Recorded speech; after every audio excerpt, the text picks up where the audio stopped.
Hello guys, hello ladies and gentlemen. This is a RUINER developer stream.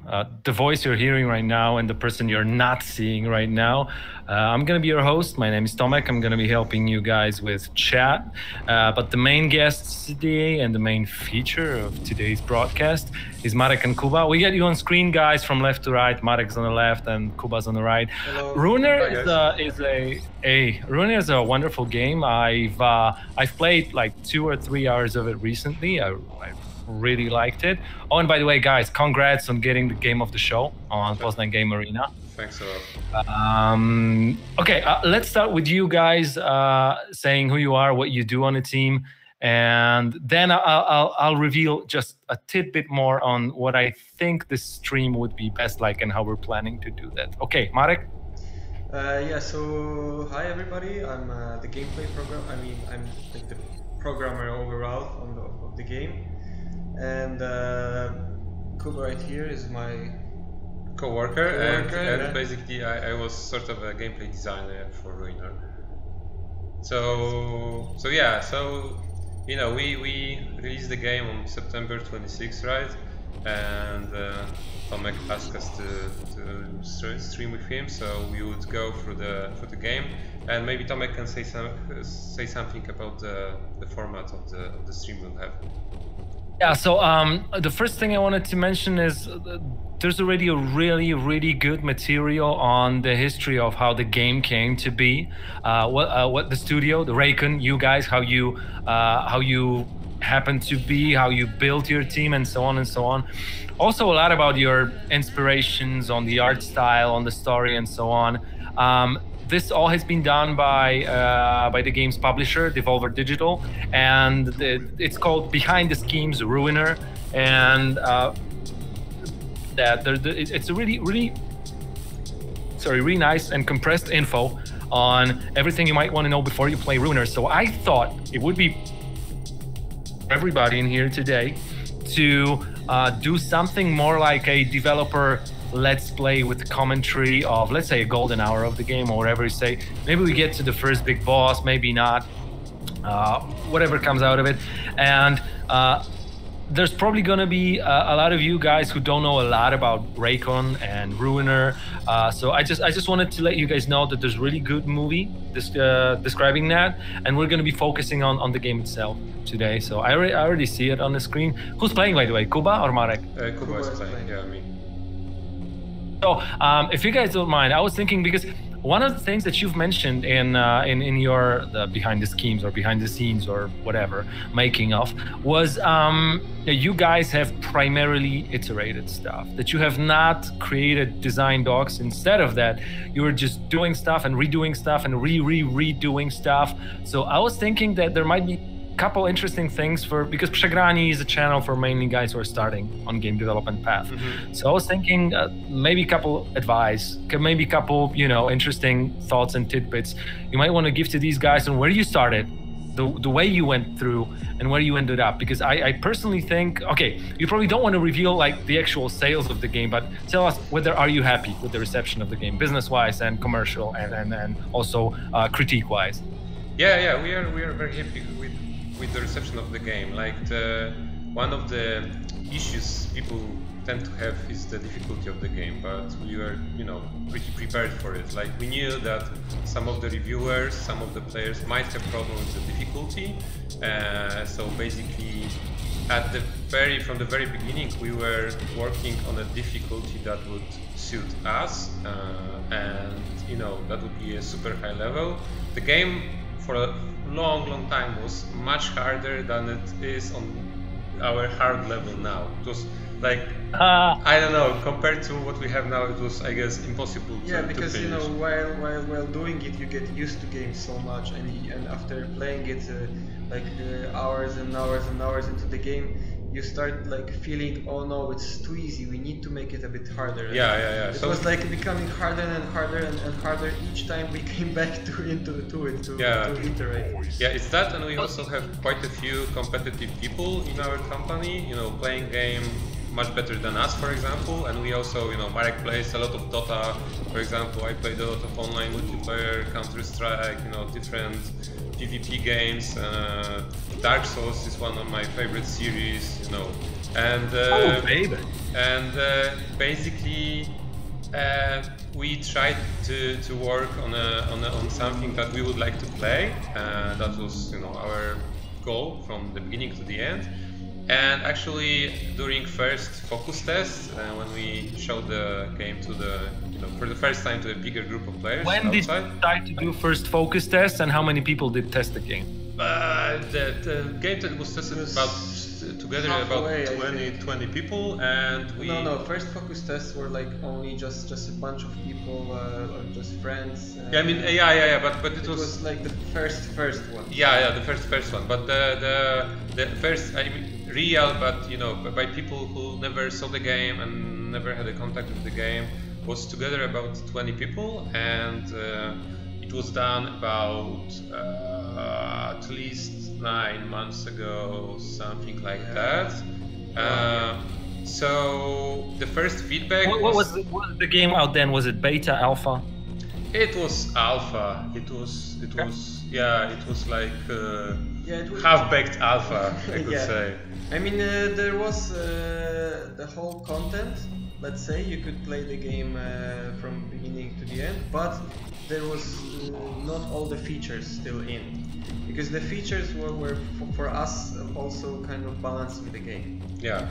So the first feedback for the game was terrible, and we heard that everything was terrible. Like the visuals are terrible, the music is terrible, sound is terrible, story is terrible, main hero is terrible and annoying, the hacker girl is terrible. Everything is the worst it could be, and we were kind of depressed by the feedback. So it looked like we made a game that, you know, is like very bad at everything, and people didn't like anything at all. But we started to dig into the feedback, and what we found was actually that all the, I mean not all, but most of the negative things came out of frustration from the difficulty level. Like the game was so hard that people playing the game started to hate everything about it, because they got so frustrated that they died so much in the game they couldn't progress. We just overdid it, right? Yeah, and also one more thing is what I think is very, very important is that there was no good tutorial in the game. Yeah, the tutorial was also very simplistic, like not enough. Yeah, so the learning curve was so steep that it was just overwhelming for everybody. Yeah, so then... Okay, which fragment of... Go on, go ahead. Sorry, no, I mean that was the point when we, you know, had to really reiterate some of the gameplay parts and make the game more accessible. Basically, it was which part of the game did you focus as? Was it the beginning of the game? Was it the middle of the game? It was like Marek said, a huge chunk of the game, like from the very beginning. But there was no prologue. The level I'm playing now, it was not implemented. It was not created. We were starting directly in the city level with a short tutorial, and then the parking and most of the terminal levels after the parking. So it was a pretty huge chunk of the game, but all of it was super hardcore, and there was no introduction like the prologue level, which, you know, introduces you to both the story and the gameplay parts. Okay, and so the main feedback was the difficulty, and was it then when you've added the actual tutorial or prologue, whatever you call it? Yes, we wanted to create, like, because the tutorial we had was a placeholder, and we knew from the beginning that this is just placeholder. So we wanted to create a tutorial that would be more immersive, like more you would feel that you are actually playing a game and not doing a tutorial. So this is when we came up with the idea of the prologue. Yeah, that's something that connected introduction to the story, where the main hero is, you know, hacked, and also it introduces you on the way to try and kill the boss of the, I mean not all the, but some of the basic mechanics we have, like dashing, shield, and stuff like that. So we wanted player to be, you know, to start with a lot of action. Like the whole level is a tutorial. It's pretty simple to finish.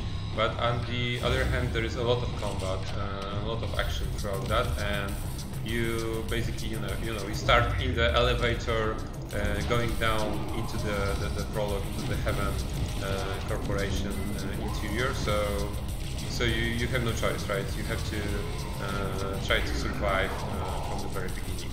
And we really wanted to have that pacing of the game, you know, quick and to start it like that, like without any, you know, cute, slow intro to the game. Like immediately, you know, a lot of combat. You just have to learn about the gadgets, the features we have, and try to survive throughout the follow. How did you guys choose stuff like, because I think there's a lot at stake and in play here when you decide what the prologue or tutorial of your game is going to be, so that you're in this, what developers call a sweet spot between boredom and frustration. So yeah. One thing is length of the tutorial. You had to decide whether you're not, you know, doing too long of which features you chose, like which skills. Also, I've noticed that you give player a skill like the shield, and then you take it away from here. It seems like there were a couple serious decisions that you had to make. So once again, about iterating, was this a totally different tutorial? How did it change? I mean, the skills we showed were pretty simple. I mean, pretty similar. But the first version of tutorial was like one single arena, like a virtual training room, you know, in the mechanics machine shop in the city. So there was no story part to it. It was only introduction to the mechanics. So it was very different that way, and it taught you how to use some of the skills, but there was not a lot of survival involved. Like the problem with the first tutorial was you didn't have time to like get used to it. It was just like, okay, you can do this, and these are all the features you have, and then suddenly you were put like into the middle of the game.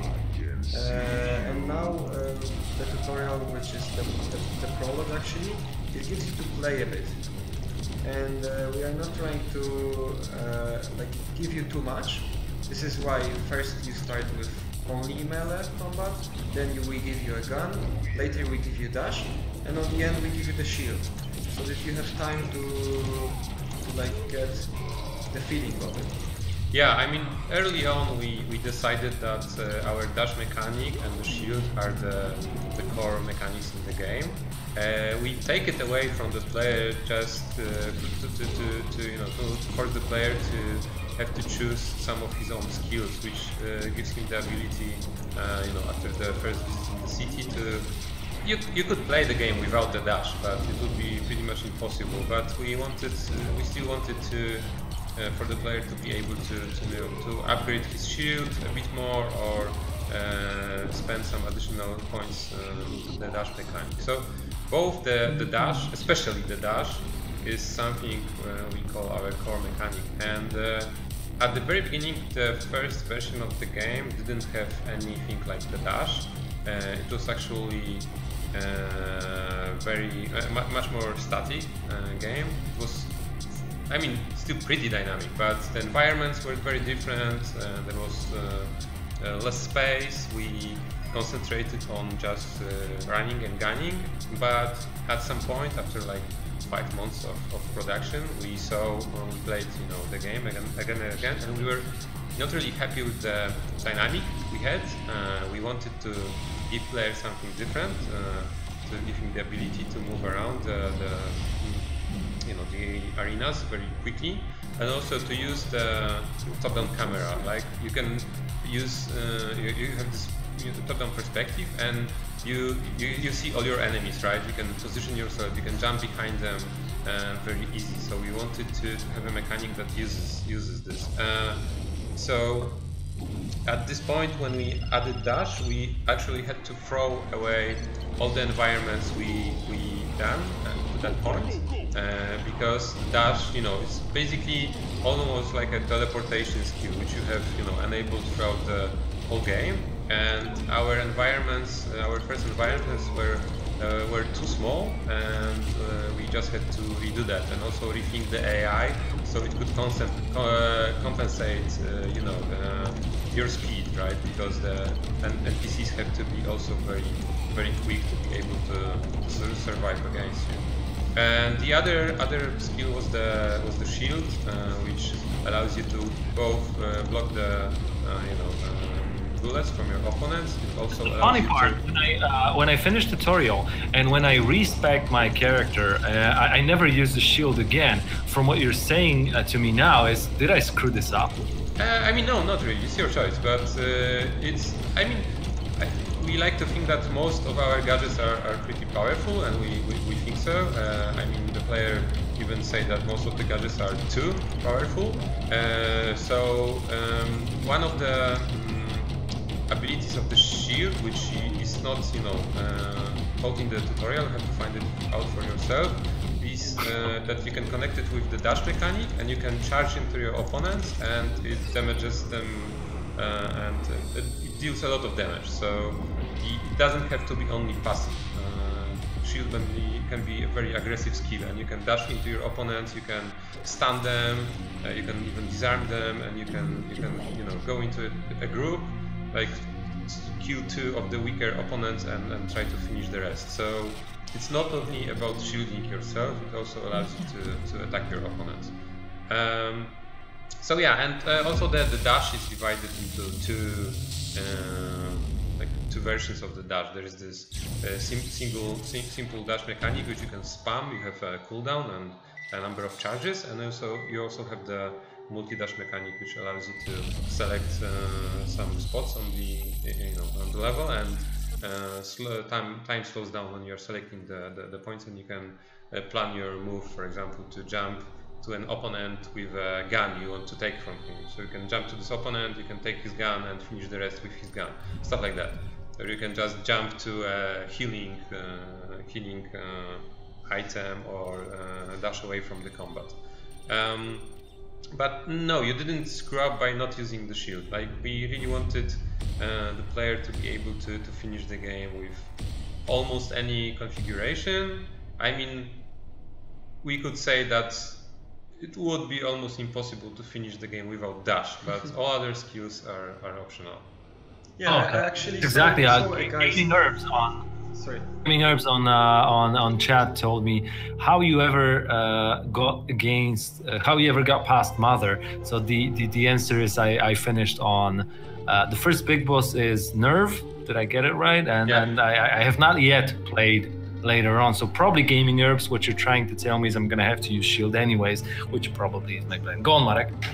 Yes, I wanted just to say that I saw a guy streaming, and he actually didn't use the shield at all. And yes, he did activate the shield only for the mother and for the sisters. So you can play it without the shield, no problems. Yeah, we actually recently released a patch in which the mother's laser is slower than it was before, so it is easier to avoid it. So now it is possible to finish the mother fight without a shield. You are able to just dash around the laser which chases you, and it's slow enough that you can just try to avoid it. So and it's still in. Awesome. Yeah, sure. Okay, so we're entering the city right now, right? Yep. This is past prologue already. Yeah. All right, guys, tell me about the city, about the mood, about the story. Yeah, so basically after you get your ass kicked in the prologue... I saw your building mood totally differently. That was really cool. I like that. Actually, yeah, after you get your ass kicked in the prologue and you lose your arm, you escape the Heaven Corporation, and you get to the city, and you lose your consciousness, and you are found by the mechanics guy, which throughout the game helps you a couple of times, and he fixes you at the very beginning. He's also the guy that, you know, is your tutorial guy also. So he's your contact in the city, and also at the end of the prologue you are contacted by a hacker girl which frees you from the first hack, which made you try to kill the boss of the Heaven Corporation. And in the city there are some small side quests you can take. There are some little stories of the NPCs you can find out. You can learn something about the world you are in, like in Reikon city in year 2091, and additionally you return to the city 2 times, and it changes a little bit throughout the game. Like there are different characters that pop up, some old characters disappear, and the mood changes a little bit. So there are some little stories we wanted to tell in the city hub between the combat missions. And actually city was one of the first levels we worked on, and it was actually not a very good idea to work on it at the very beginning, because our graphical pipeline wasn't really ready back then. So we had a different approach to it. Like we worked on very small details and a lot of small like parts of the levels. We didn't have anything prepared to be modular, and it you know, it just took more time. And additionally the city is a pretty complicated level. But initially in city there was supposed to be combat. This was kind of different approach that we had on the The very first idea for the city was there was supposed to be some parts with the combat mechanics. It's just something we had to scale down and just concentrate on the exploration. So Karol Wieczorkiewicz, our environment guy, and Jakub Mularski, who created, you know, pretty much the whole 3D environment in the city, worked really hard. And it was pretty funny because back then we were prototyping you know, simple combat levels, you know, without any detailed graphics, but city was supposed to be our sort of a vertical slice. And you know, we are also testing the camera back then, so it was super complicated on many levels, and it was the point during which we felt like completely overwhelmed. I mean, we chose the top-down camera thinking that creating a top-down game would be a bit easier, but at the end there were so many things we had to solve, because I mean, on one hand you have fixed angle and many things are easier, but at the other hand, especially in the combat levels, you want to show the detail, but especially the combat arenas have to be, you know, pretty clean and without any clutter, so you don't get you know, blocked during combat, stuff like that. And where do we put the detail, right? You run around and you just see the ground. So how do we show the detail? How do we, you know, having this weird camera angle that some people we know that don't really like, but we really wanted to have it to be able to show a little bit of the environment. How do we solve you know, higher areas, buildings? Can we hide the character? How do we highlight the character behind the buildings? You know, how do we work out the walking NPCs in the city?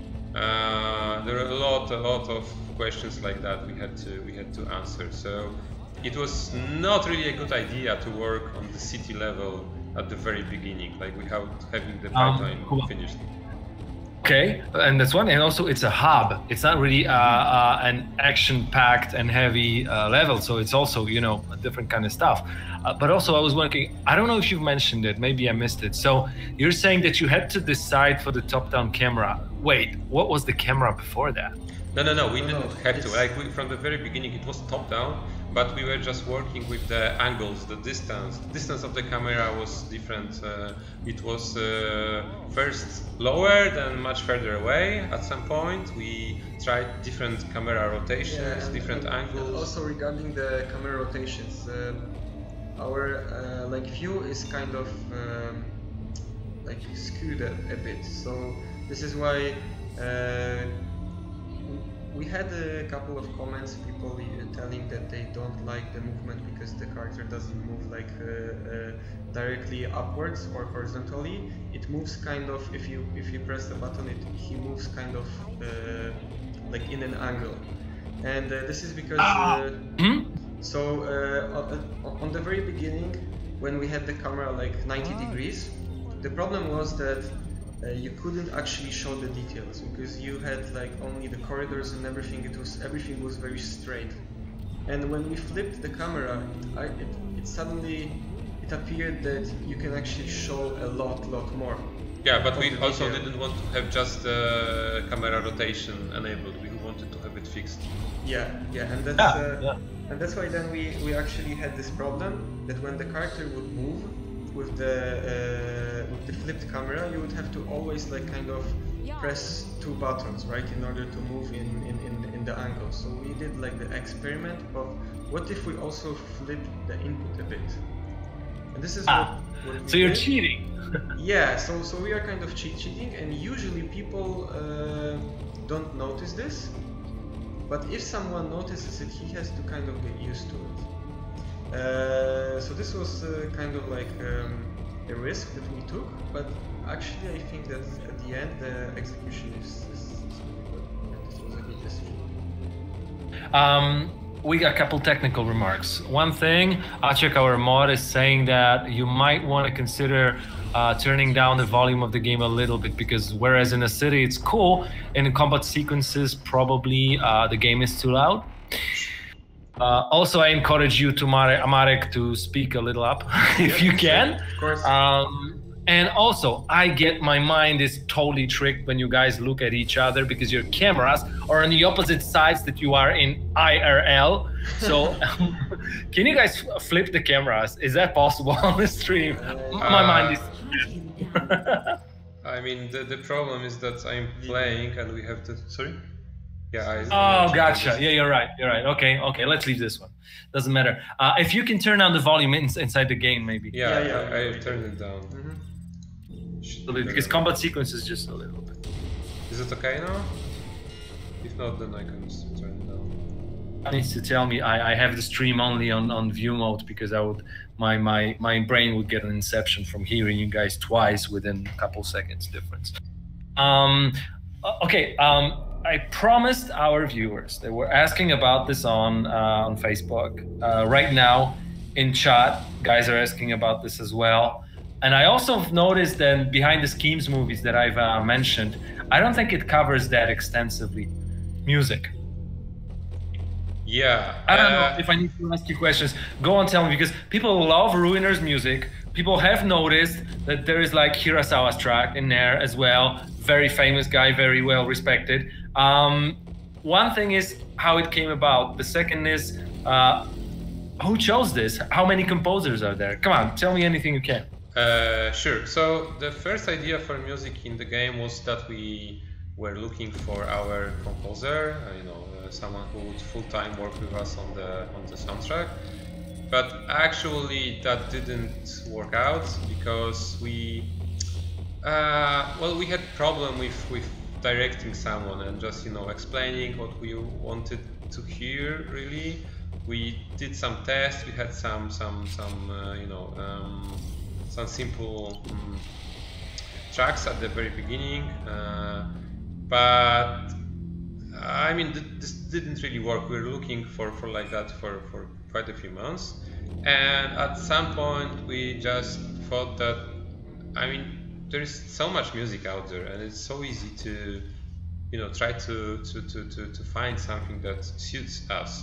We started what was actually a huge task of, I don't know, year and a half of just listening to hundreds and hundreds of different, browsing through Bandcamp, Spotify and all other streaming services, and just listening to, I personally, from the morning till the evening, while working on the game, I just listened to one track after another, and we are just trying to find something that works, and we try to iterate it, we try to exchange it in the game. We tried quite a few different tracks. I know Benedict Schneider, our creative director, suggested Susumu Hirasawa, which we didn't know at that point, and I'm actually still listening to him. Like, I have this whole discography in my radio in the car, so I'm listening to Susumu all the time. And this was one of the perfect tunes we really wanted to have in the game. And actually, working out the licensing from Susumu was a huge task of its own. And other than that, we found Zamilska, we found Skeleton and Sidewalks by just exploring, the depths of the internet music and trying to find. So we have so first of all Susumu Hirasawa, we have Polish artist Zamilska, we have Skeleton and Sidewalks, Sidewalks and Skeletons, sorry. We have DJ Alina, we have Francois X and Antigone, and Memotone in our game. And we have like together about 18 or 19 tracks, plus some small. There was a little bit of cutting and adjustments involved. Yeah, especially with Susumu, because his tracks are very long. Yeah, and there are like 7 minutes different melodies in one track, so we could actually separate it and create more than one from a single track. So are you guys releasing? Are you planning to release the soundtrack? Is that on Spotify anywhere, guys? Yeah, it was released on Spotify 2 days ago, and we are working on a vinyl for the soundtrack. So, yep, absolutely. Pre-order now. Okay. So, yeah. Any questions from chat are gonna pop up. I'm gonna ask it. So there's one question.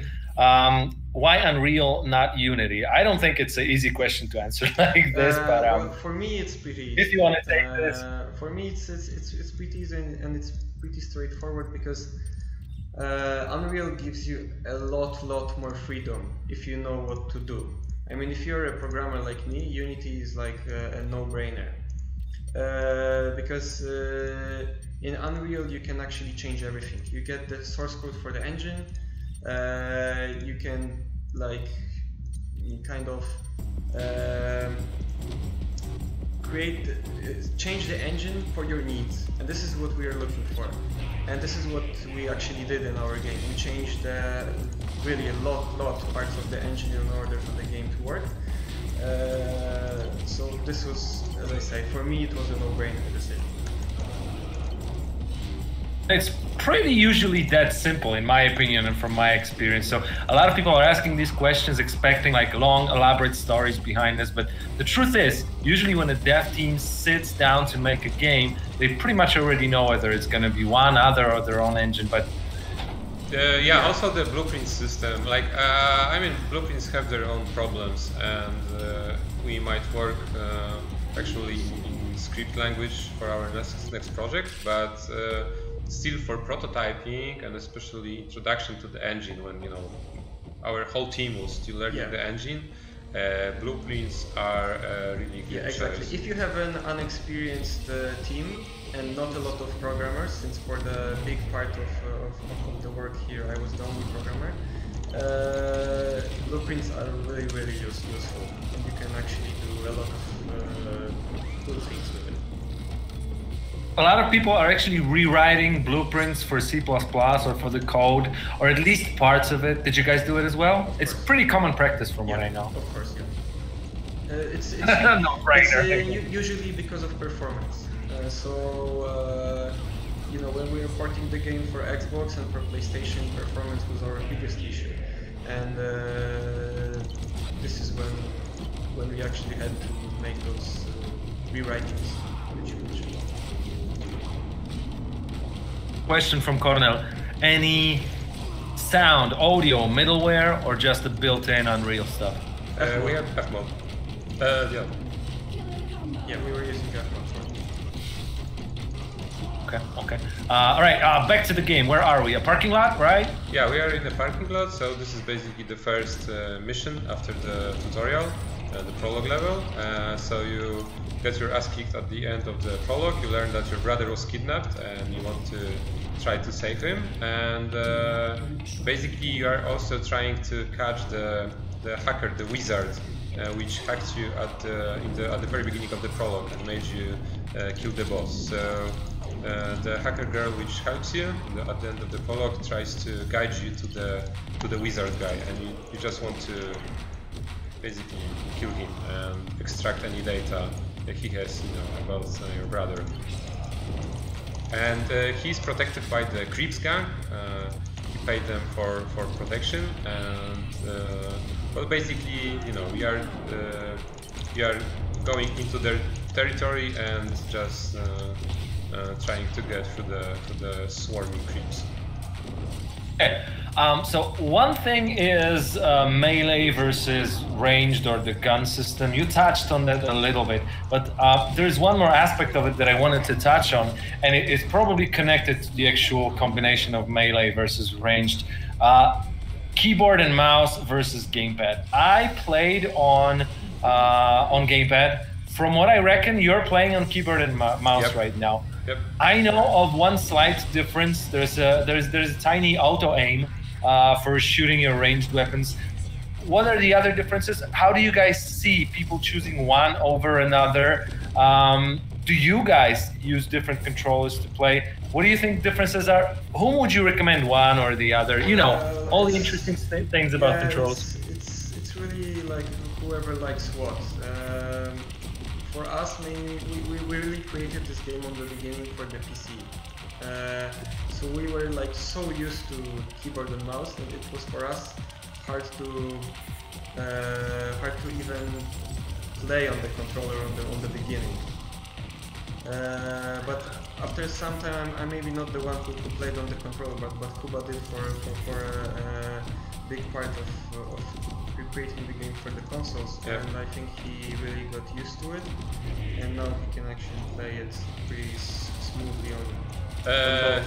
Yeah, I mean, we have one thing we didn't. I mean, I really like the controller, and most of our team, especially the consoles guys, really like to play at it, and we finished the game quite a few times with the controller.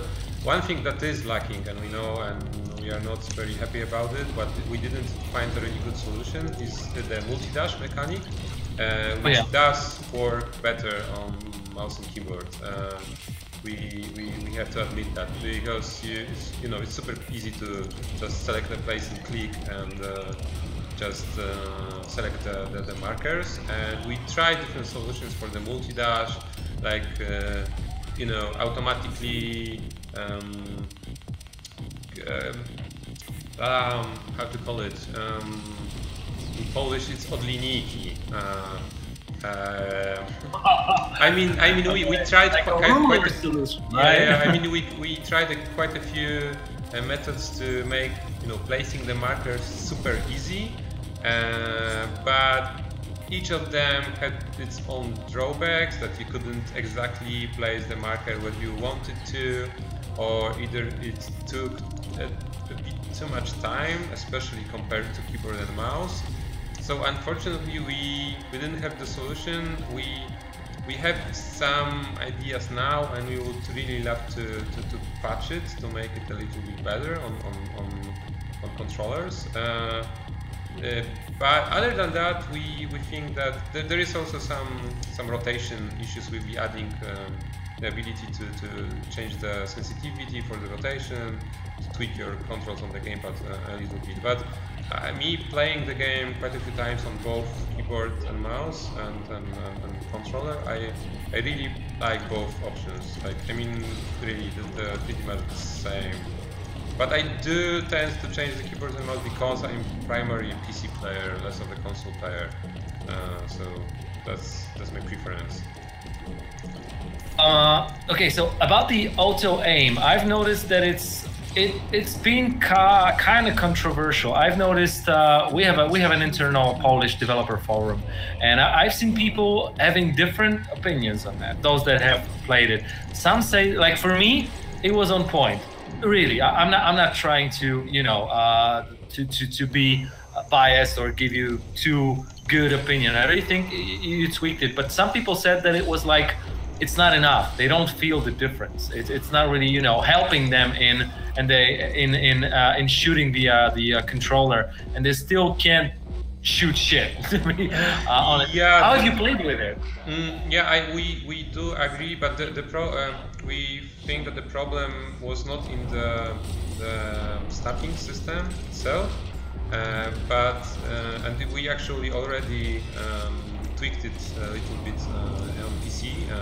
The patch for consoles is still in works. It was mostly the matter of too slow projectiles. So even with the snapping, the projectiles were too slow that when you were tracking an opponent, some of them were just missing. So you thought that you are on point and you should be hitting the enemy because your crosshair is on him, but the bullets were too slow. Enemies are super fast in our game, so there was this problem, and we tweaked the projectiles. They are like 50% faster now, so it mostly solves this problem.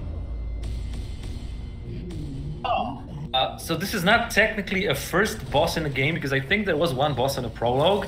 Yeah. But this is like really the first boss where you're like into deep and on your own, right? Because the prologue boss. Anyways, when I was playing that, and I was doing that on stream, so the first question I got, because the boss's name is Jurek, right? And this is a Polish name, Georgie. Whatever we call this, I don't know. How many details like this do you guys have in the game? Whether it's Polish or anything else, references to other cool stuff. I mean, it's hard to count, but I mean quite a few.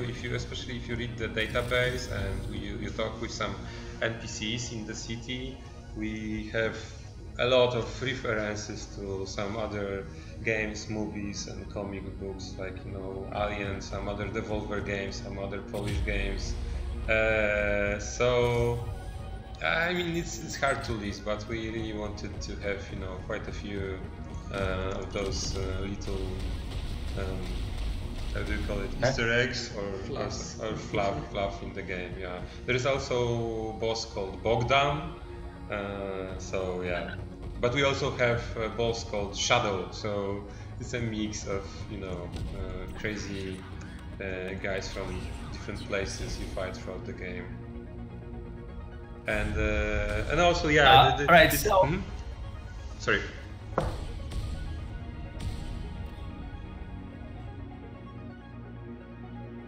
Hello? Oh, can you hear me? Yeah, yes, now we can, We can hear you. What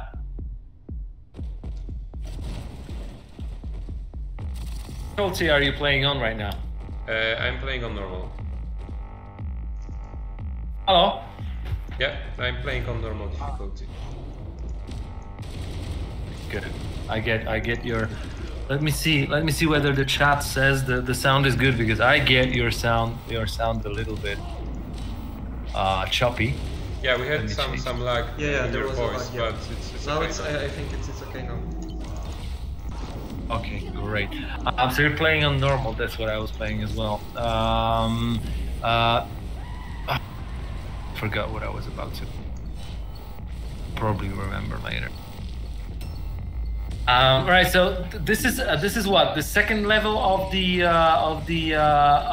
parking lot. How many levels are there in the parking lot? 4 levels. Yeah, there are together 4 levels, including the boss fight with Nerve. I'm going pretty fast, so I think we'll get to the Nerve fight. But not sure what. You know what? I was really. All right, I know what I was. Okay, sorry guys. This is a messy, chaotic stream. I'm sorry for this. I'm trying my best. I was about to ask about the guns. It seems to me, but it might have been mainly because I was not trying to use them very much. I tended to rely on my melee weapon, but it seemed to me like there's a pretty heck a lot of them. Like, what's the variety of these? Are there types or groups? Are there tiers and so on and so on? How do you guys I mean, there are quite a few assault rifles, like the Kreese gun, there is a plasma rifle, Storm, there is Red Storm, so we divide them mostly in pistols, but they are like totally the weakest guns in the game, some assault rifles. We have some sci-fi guns like Sub-Zero, and which freezes people, and some heavy guns like the flamethrower or the vulcan gun. So some of them have a little bit of a drawback, like bigger spread. So if you fire them for a longer time, you start to miss, and they can have a little bit of wind-up time, stuff like that. And some of them are a bit easier to use. They have lower damage, but they don't have any wind-up. They have smaller spread, for example, so you can aim with them better. And there is about 20 firearms in the game, something like that. About 20 firearms and about 6 different melee weapons. And melee weapons are also divided into one-handed, like pipe or katana, and two-handed swords and hammers, which both types have different special attacks. One is a whirlwind, and the other is a wave like this, and basically they have some advantages, both types of these special attacks. And heavy weapons tend to have much higher damage, but they have a little slower attack rate. Okay, one more thing I've noticed about the melee weapon system. You have your fallback, your default weapon always in your inventory, like the pipe at the beginning, or you get a sword after you defeat Nerf, if I'm not mistaken. And also the RUINER gun. Yeah, of course. And then you find the other weapons. I call them durability weapons because they actually have durability. And they get used, and what? It falls back to your, right? Yeah, yes. You always have your primary melee weapon, but there are some heavier weapons, but they have their durability. So like the hammers, the two-handed swords, which you can use, they can be really powerful, and you can, using the special attack, kill a group of people with just one whirlwind. But they have limited use, but you can always fall back to your primary melee weapon. And also you have RUINER gun, which you can carry throughout the whole game, and you can also upgrade it. There are quite a few points you can invest into your RUINER gun, so you always have one melee and one ranged weapon all the time. So, and also RUINER gun has infinite ammo. Did I get it right? Yes. This is the only gun that has infinite ammo. That reloads, actually. Yeah, actually. I mean, for a long time we didn't have this infinite ranged weapon, but we felt that that it's missing quite often. Like you have only melee at some points, and when you use your whole ammo, you have very limited options. You cannot engage from a distance. So we decided to add the RUINER gun, and we think that this was a good decision to do so. Also, what you're saying is at the beginning there was no ranged weapon with an infinite ammo at all.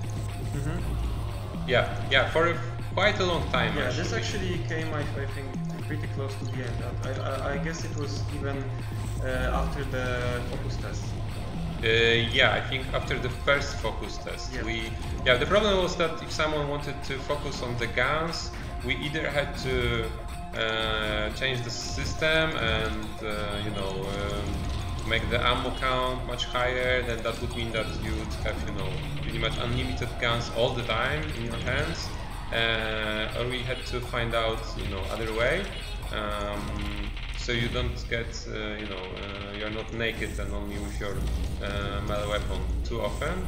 And so we tried adding the unlimited ammo gun, and it worked out really well, and everyone was pretty happy that I can shoot enemies all the time now, so cool. So we went with that. But for a long time, one thing that I can say, it wasn't there. Okay, one thing that I can say from my experience is when I've noticed that the RUINER gun has actually infinite ammo, I actually started to kind of to trying to learn to shoot. And this is the only reason I actually had enough patience to learn it. I'm not saying I'm good at it, but at least I gave it enough try so that I'm using your gun sometimes because it had infinite ammo. So what I'm saying is a good decision, I guess. One more thing, you know, guys, did I get it right that these barrels, they're like snapping to you when you pop them? They're not snapping. They are physics-based. Yeah, they are physics-based. They tend to fly in the direction they were shot from. That was one of our funny decisions we stuck with, like to make it easier for you to actually target your opponents, because if they were just going, you know, outwards, it would be super hard to hit anyone with that. But they are not snapping. No. Because the first thing I actually thought when I tried to shoot the barrel standing and it just popped and it just flew into me and exploded, I said, the first thought I thought, yeah, I guess the devs thought it would be funny, yeah. I mean, yeah, we thought it would be funny at the very beginning, but then we realized that no, it would be too much. So no, they are just flying a bit randomly, but not trying to target you. So Don Vies is what, the second boss of the parking lot? Yes, yeah, he was using the. Sorry, I maybe killed him too quickly.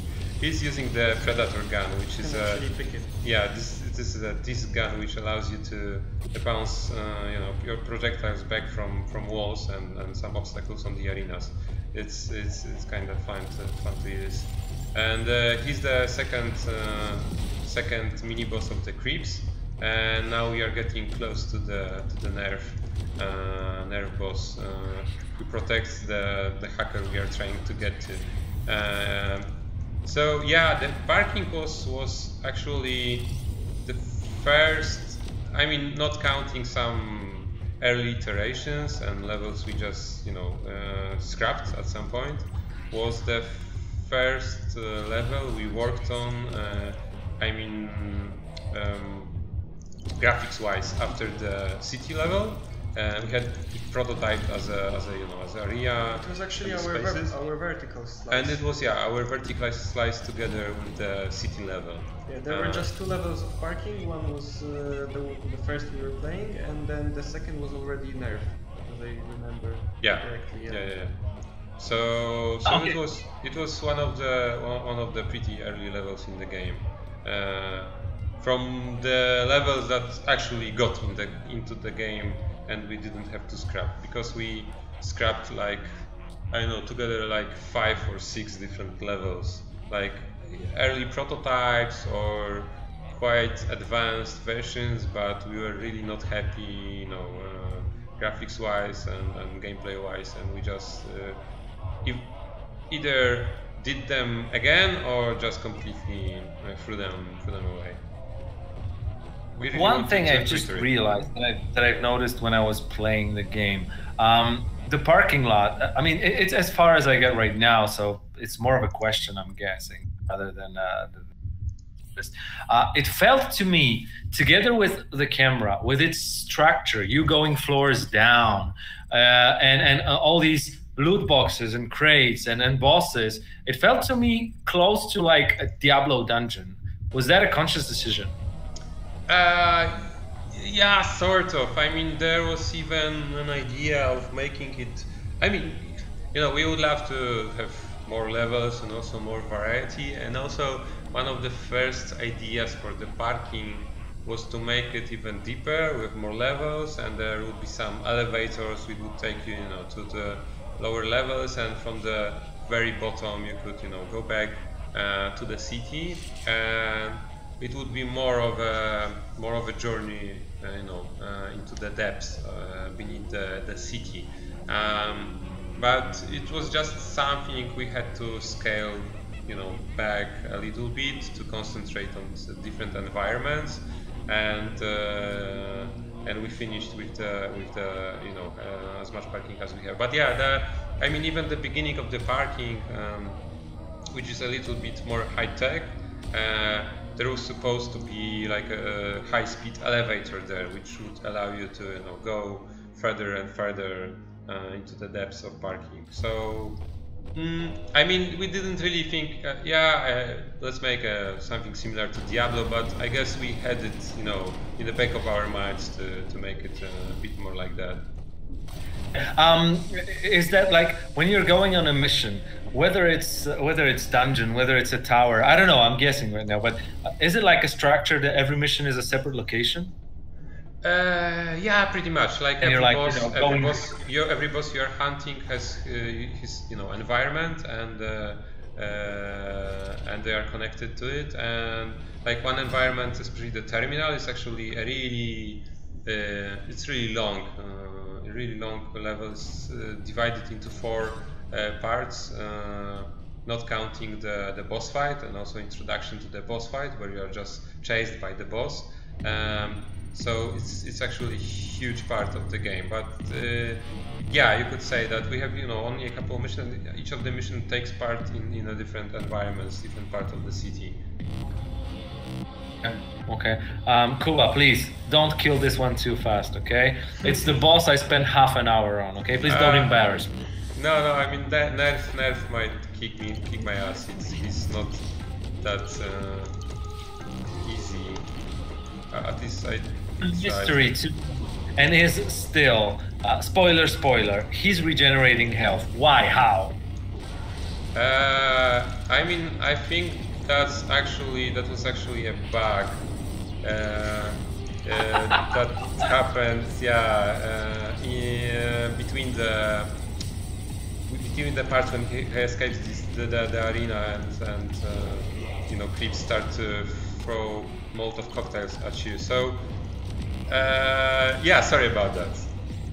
It was not a feature. Okay, no problem. With it, I kind of felt like I had to, max my DPS within each single stage of this fight. I mean, it didn't feel bad to me. It was just I didn't notice it. So if anything, I was about, guys, why didn't you communicate it? Now I know at least why you didn't. But I can't say the fight was too tough. No, it was just right. As for the first, big boss of the game, I gotta say that was what I would like it to be. What's the story behind this guy, by the way? Who's Nerf? Yeah, Nerf is the leader of the Creeps gang, and he's one of the third children. So in Ruiner's world, people are allowed to have only 2 children, and if you have a third one, it's either taken away from you, or there is this Creeps gang, and some of the third children, discarded by their family, actually joined the Creeps, and all of the Creeps are the third children. And leader was, Nerf is actually their leader. And I mean, if you think about it, he's actually not such a bad guy. I mean, they are assholes and they are dangerous criminals, but he's also the guy who took all of the unwanted children, took care of them and created a gang out of them. So he's their leader, who saved all the creeps. So they are like completely under his influence. Okay, so wait, and you're telling me all this? I didn't get that in the game. So you actually find out it after you actually kill him? Yeah, you find about it in the city. If you talk to some of the NPCs, you find about the third children and creeps being gang that consists of them, and there are some details you can learn in the dialogue with Nerf himself. I mean, but it doesn't mean you are fighting a good guy. Like, he's still a dangerous asshole. But it's like, but they are also not all bad. Like, the people who joined the creeps may seem super crazy and dangerous, but they also didn't have a choice really, because if they didn't hide somewhere, they would die. So, like, it's one of those things. Like, I think you're leading that in really well, because no spoilers at this time, but when you finish this fight, when you leave this place, there's a really, really cool reward for the player. I want our viewers to see them for themselves, but I really like that. And I will say one more thing my initial thought was, but I'll save it for the moment when we actually leave the parking lot.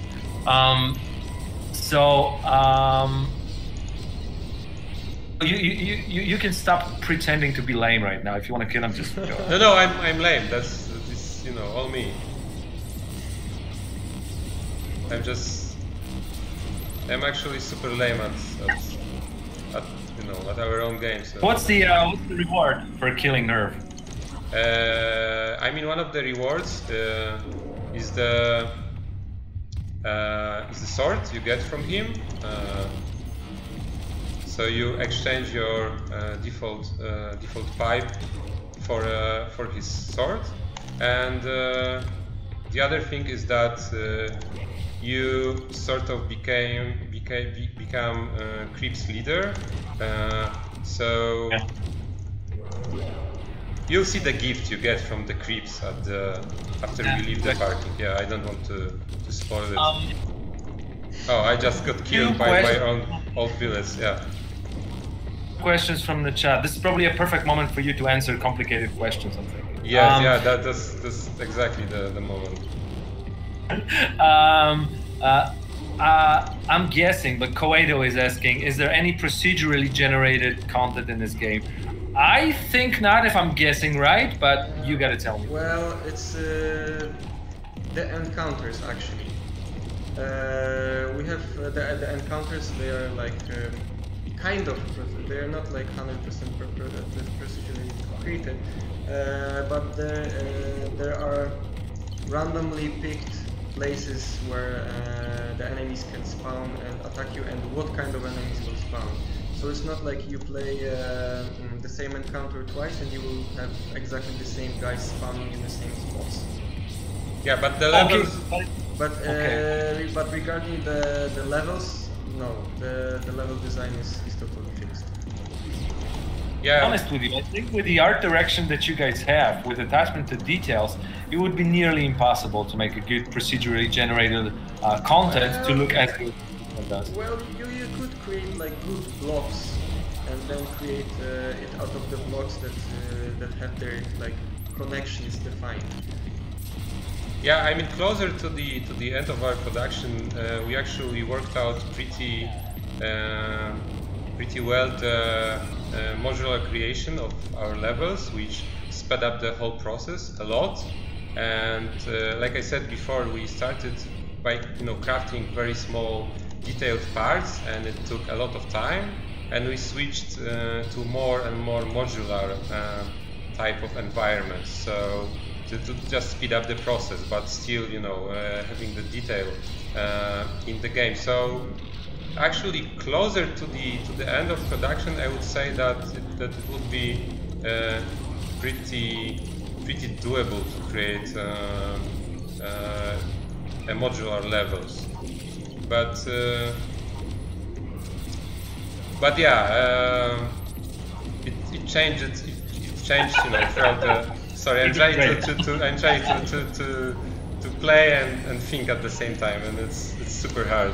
Yeah, that's why I'm gonna try. Really absorbing. Yeah, give me something really hard to answer now. That would be. Map/level editor. Yes, no, when, maybe, I don't know. We don't have a level editor in plans at the moment. I mean, it would be super cool to share it and to allow people to play with the. We have so many detail, and we would really love to share and enable people to play with that, but it's just something we'd have to put a lot of work in the assets themselves, like to clean up everything, to just share. I mean, not even talking about the editor and the work it would be needed to implement that, but I mean our pipeline of creating the levels is pretty complicated. Yeah.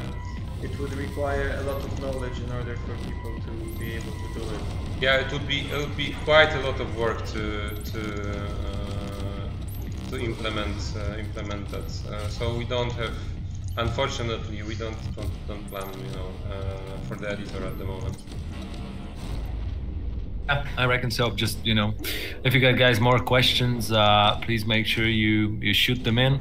because Kuba is going to fight with Nerf for another hour from now on. So. Yeah, so don't worry.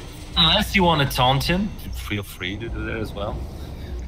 I really liked the one thing I've noticed you're doing different than myself, which is good because that means there's more than one correct way to do it, is when he's Molotov cocktailing you, I was just walking, running around. I was not dashing because I found I was just looking for places where they would, you know, drop, and I was trying to maneuver just running, and it didn't always work, but I, in the end, managed to you know, get around it.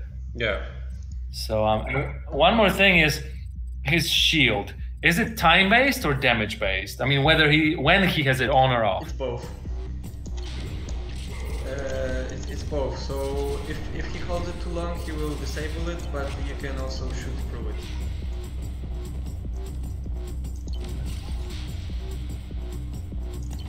So are you there? And one thing I've noticed, very cool design choice. I think it should be available in most of the games. You can respec your characters at any time, no cost at all. Do I get it right? Yeah. Yeah. Yes, absolutely. Yeah, I mean, we just wanted to give the player, you know, the freedom, and you know, especially our game is you know, super fast-paced, so it just wouldn't fit, you know, to make the player, you know, work to respect his character. It just wouldn't be fair. So we really wanted to just make it easy, just, you know, for the player to have fun with all the skills he can have, and that's it, right? To have fun in the game. So we didn't really want to complicate stuff and, you know, and be assholes about it, anything like that. Yeah, and I totally prop you guys for this. I think it encouraged me to try skills I would have otherwise not tried. Yeah, exactly. And this is about it, about trying the things and finding your own way of playing the game.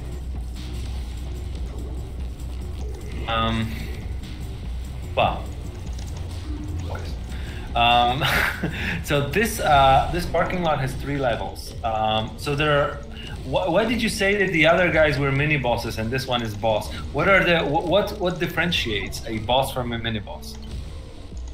I mean, one difference you can probably see is the difficulty level and some, you know, obvious stuff. But I mean, both story-wise, like the Nerf being a leader of creeps is just, you know, we call him a boss because he leads the gang actually, and after you defeat the gang, the creeps even tell you that you are our boss now. The other thing is, I mean, you don't have to really have, you know, different phases during a boss fight, but we wanted to add something a little bit to it. So we have, you know, those Molotov phases which you have to survive, and he has also more skills like both whirlwind and shield he can use at his disposal. So I mean, the skills, the arena itself, like you know, special arena for this fight alone, and I mean, story-wise, him being a boss of the Creeps gang. Also, one thing, this fight is noticeably longer. Like these drops, they play a vital role in this part because it can take up to a couple minutes per single take, especially a successful take.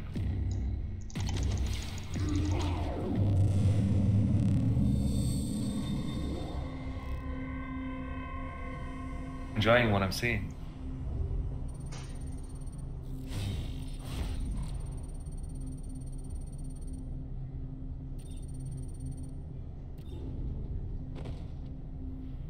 Oh, you did it, didn't you? Yes, finally. I'm seeing this with a couple seconds, you know. I salute you, warrior. Yeah, so he's honorable. That's the most important thing. Yeah, I actually at the end switched to more healing myself and less focus booster. So I didn't want to slow down time and just focus on healing myself to survive his attacks. And it actually worked really nicely. You got a new toy from this, from this site. Yeah, I get that. Tell me about the ranking system. I really like that. It's from what? From D or from E to even S, I'm thinking, isn't it? Yeah, it's from E to S+. That's the highest rank you can get. Actually, also one thing we want to patch in is to have the summary of different ranks you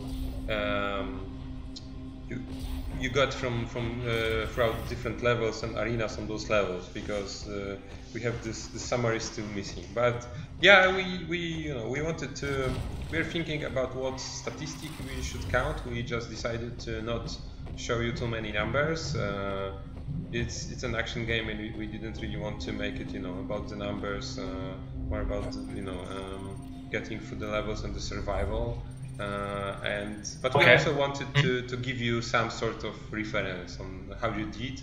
So the time you spent and the amount of deaths take part in that, and the combos. Yeah, and it's your score basically. And we'll be adding this summary for that. What we're seeing is a summary of this level right now. It's the end. One question: what are the differences between difficulties? Is it just scaling, just pure numbers crunching, or is there anything extra on top of that? Yeah, I mean, it's mostly numbers, but there are some things like, for example, projectiles are faster on higher difficulty levels. So it's not only damage taken and damage dealt. There are some very small differences in the projectile lifetime and their speed. So actually, this is one of the biggest differences. Like having slower projectiles allows you to dodge easier, to just shield yourself easier, and requires slower reflexes. And having the projectiles much faster, makes it even if the health and damage multipliers would be the same, it makes it much easier to dodge and to just survive in the game. Okay, wait. By the way, so this is the higher rank you can get because there was no single fight in this level, and that's how I find out what's without any deaths. Exactly my point. So that's like a benchmark. That's how I realized what is the maximum score. All right, so we're past. We were planning to end a stream right about now, right? When you finish this. Yeah. Before we summarize, however, let us see the reward for killing the wizard.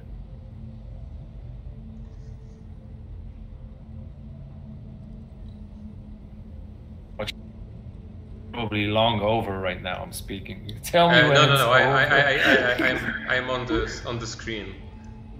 I didn't skip it.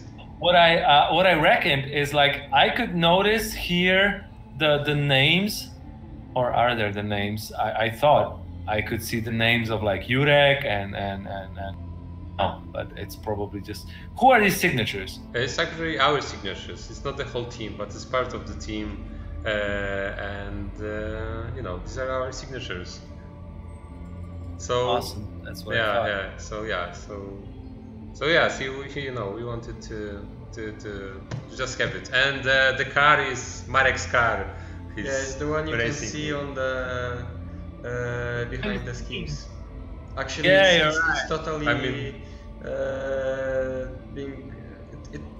the time that we were recording this, it was totally not drivable yet. Yeah, in reality it doesn't have the cache all over it, but it's based on a Marek racing car.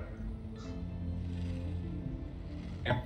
All right, guys, we're wrapping this up, I guess. I want to thank you guys for taking part in the stream, for playing the game for us, for showing guys the game. I'm really happy you found time, because your past launch, people are super tired usually after that. But you found almost hour and a half for us.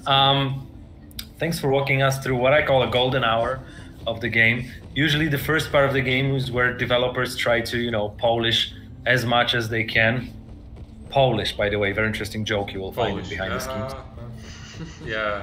And yeah. Apart from me thanking you guys, any last words you wanna say? I mean, thanks a lot for checking the stream. We really hope you either like our game or maybe play it someday. If you want to learn more about Ruiner, check out ruinergame.com or our Twitter handle ruinergame. And the game is available, on PC and Xbox and PlayStation 4, and maybe someday on Switch. I don't know. We'll see. Well, it's okay. Okay. Fingers crossed then. Fingers crossed. Yeah, we'll see. All right. So thanks a lot, guys. Thanks for watching. And have a great evening, morning, night, wherever your time is when you're watching this. Thanks and cheers. Bye. Thank you. Bye bye. Bye bye.